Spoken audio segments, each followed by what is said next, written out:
All right, got a 2011 Subaru Impreza non-turbo. Got the all-wheel drive version, manual. It has aftermarket exhaust on it. After the Cadillac converter is 3 inches straight back. So we're about to go on there and give you a sound clip.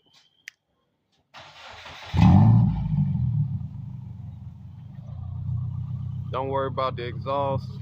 It was already on here when I purchased it. So I'm gonna go on there and extend it out past the bumper. All right, rev it up. Red line it. All right, sound good for a stock car, non-turbo.